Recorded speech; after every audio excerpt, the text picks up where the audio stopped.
आज आपको बारबरी के बचपन की एक कहानी सुनाती हूँ जो बहुत कम लोग जानते हैं। यह कहानी है कि कैसे बचपन में उन्होंने महादेव शिव को प्रसन्न किया और उन्हें वे 3 अचूक बाण माने, जिनकी वजह से वे आज के सबसे शक्तिशाली योद्धा बने। बर्बरीक का बचपन और माँ अहिल्यावती की सीख। बर्बरीक भीम के पोते और घटोत्कच के बेटे थे। उनकी माता का नाम अहिल्यावती मौर्वी था, जो नागराज की पुत्री थी। बर्बरीक बचपन से ही बहुत बलवान और शांत स्वभाव के थे। उनकी माता अहिल्यावती भगवान शिव की परम भक्त थी। उन्होंने बचपन में ही बर्बरीक को संस्कार दिए कि सत्य का प्रयोग हमेशा ही धर्म की रक्षा और कमजोरों की मदद के लिए होना चाहिए। माता ने बर्बरीक को राजनीति, तीरंदाजी और धर्म की शिक्षा भी दी।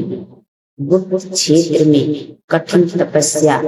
जब बर्बरीक थोड़े बड़े हुए तो वे अपनी माता की आज्ञा लेकर के वे उड़ीसा के पास गुप्त क्षेत्र, जिसे आज महिसागर संगम भी कहा जाता है, वे भगवान शिव की आराधना करने गए। वहां उन्होंने एक पैर पर खड़े होकर कई वर्षों तक घोर तपस्या की। उनकी तपस्या इतनी कठिन थी, उनके शरीर के चारों ओर दीपकों ने पामडी बना ली थी, लेकिन बर्बरीक का ध्यान भगवान शिव के चरणों से नहीं हटा। नव दुर्गा का वरदान और राक्षसों का वध।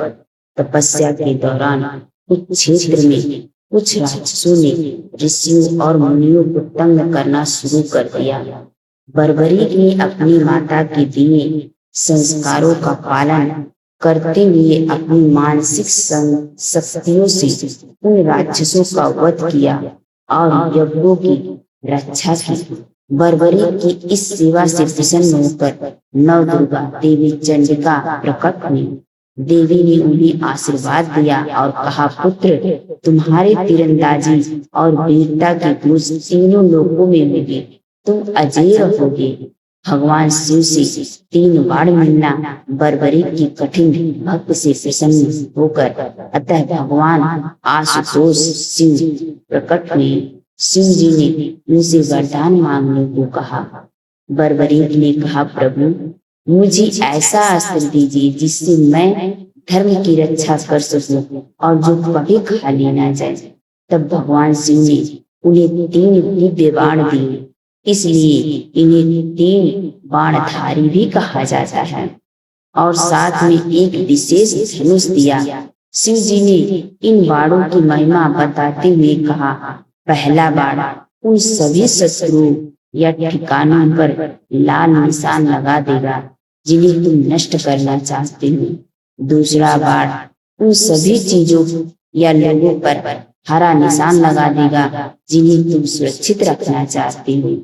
तीसरा बाण उन सभी पर वार करेगा जिन पर लाल निशान लगा है और उन्हें पल भर में नष्ट कर देगा, चाहे वे ब्रह्मांड के किसी भी कोने में छिपे हुए। इन 3 बाणों को चलाने के बाद ये वापस बर्बरीक के तर्कस में आ जाती थी, यानी बर्बरीक को कोई युद्ध जीतने के लिए चौथी फड़ चलाने की जरूरत ही नहीं पड़ती थी।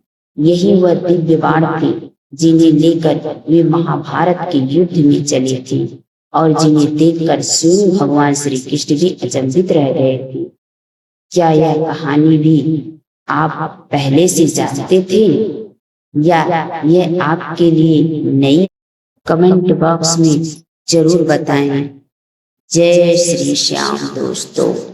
और अगर वीडियो अच्छी लगी हो तो लाइक करें और चैनल को सब्सक्राइब कर लीजिए।